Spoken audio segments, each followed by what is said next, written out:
Vamos a hablar de la baja del empleo público y una situación que golpea más a las mujeres. Este recorte en el empleo público profundiza la desigualdad de género.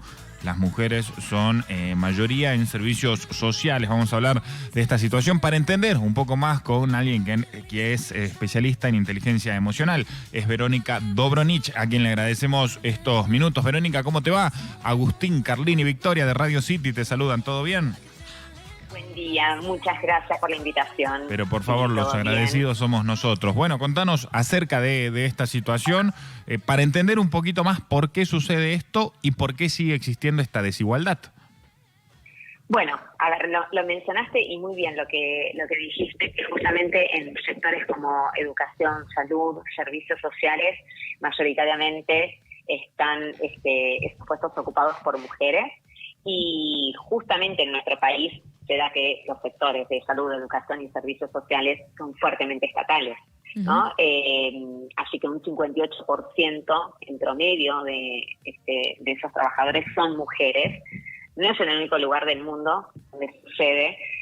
Por lo tanto, yo creo que igualmente el tema no solamente pasa por una cuestión de género, sino de cómo acompañamos al recorte del empleo público en Argentina, dándoles herramientas y habilidades a las personas para que puedan reinsertarse laboralmente, emprender o, alguna salida laboral, pero para eso necesitamos justamente esa otra parte que creo que faltó, ¿sí? De poder acompañar a estas personas, porque obviamente nosotros acá estamos hablando de números, que tenemos que entender que este es un problema social, es un problema relacionado con el mercado laboral y son personas, ¿no? Independientemente del puesto, independientemente del género, y creo que el foco está en que justamente muchas de estas personas sostenían la economía de sus hogares y ahora cómo acompañamos dentro de esta situación. Sumado también a que las mujeres tienen más trabajo informal que otro género. Verónica, en este caso podemos hacer una relación con otros países y en comparación a eso, ¿Argentina está más bajo o más alto en esto? En lo que es empleo público ocupado por mujeres. Claro. No, es similar. Las estadísticas que tenemos y que justamente fueron publicadas hace poquito sobre la Organización para la Cooperación y el Desarrollo Económico, OCDE, ahí los números, salvo, te diría, en lo que es África, pero ahí se analizan 38 estados, en la mayoría 60% de los empleos están ocupados por mujeres. Sí, entonces, porque tiene que ver mucho con la función social. Claro, entonces es una cuestión mundial, digamos, no solamente de Argentina. Exactamente. El tema es que acá justamente como el recorte, ¿sí? del último periodo fueron de aproximadamente 41.000 empleos, ahí se nota mucho. Claro. Imagínate que el 60% son mujeres, ¿no? Entonces por eso llamó la atención ese número. Verónica, ¿y por qué golpea más a las mujeres? ¿Por qué se da esta comunidad, por poner un nombre? ¿Por qué golpea más a las mujeres? Porque son más en el sector público.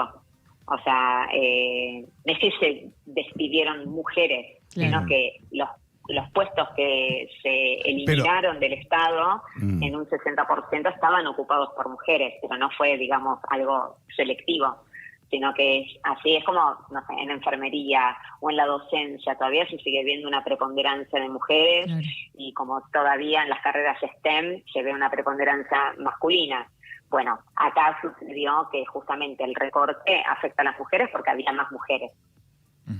Verónica, pero no hay algo en particular. Sí, en este caso, y aprovechándote, ¿el mayor porcentaje de varones en qué actividad están o en qué rubro los podés encontrar dentro de este ámbito? Sí, obvio. En las carreras STEM. Claro. ¿Sí? Todo lo que es ciencia, tecnología, estadística, matemáticas, seguimos teniendo mayor cantidad de graduados hombres que mujeres. Claro. Pero, dato importante, hay más graduadas, ¿sí? que graduados en el mundo. Por eso ahí también se habla de, si bien las mujeres entonces somos las que más formación universitaria tenemos en el mundo, ¿sí?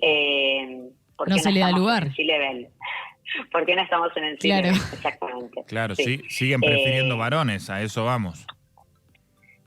Sí, además te sumo, y como graduada de recursos humanos, que es un área de staff en las organizaciones, y hablando desde el ámbito privado o público, no importa, pero es un área de staff, también cuesta muchísimo que alguien, y ahí no importa el género, de recursos humanos, por ejemplo, llegue a ser CEO de una empresa.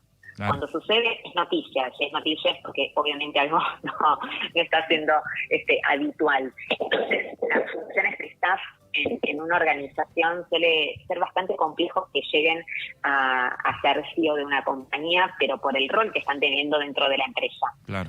Y ahí, obviamente, a mí nadie me obligó a estudiar la carrera que estudié. Asumo que, bueno, esta carrera viene con esa complejidad, ¿sí? De a poquito se va abriendo el mercado. Pero volviendo a lo que es la temática de cómo acompañar a las personas que quedan fuera del sistema, sí. Para mí es el aprendizaje, es el reinventarnos. Nosotros también en el ámbito privado lo tenemos que hacer y cada vez con mayor velocidad. Entonces creo que eso es lo que necesitamos acompañar, ¿no? El cómo estas personas que ahora quedan fuera del sistema las podemos volver a incorporar, ya sea en un empleo, en otro empleo público o en un empleo privado, o bueno, cómo pueden ser emprendedores. Perfecto. Verónica, te agradecemos esta charla, gracias. Un placer. Que tengan excelente jornada. Igualmente vos, Verónica Dobronic, especialista en inteligencia emocional, hablando justamente de esta situación de la baja del empleo público que golpea más a las mujeres y obviamente destacando lo que es el recorte en el empleo público.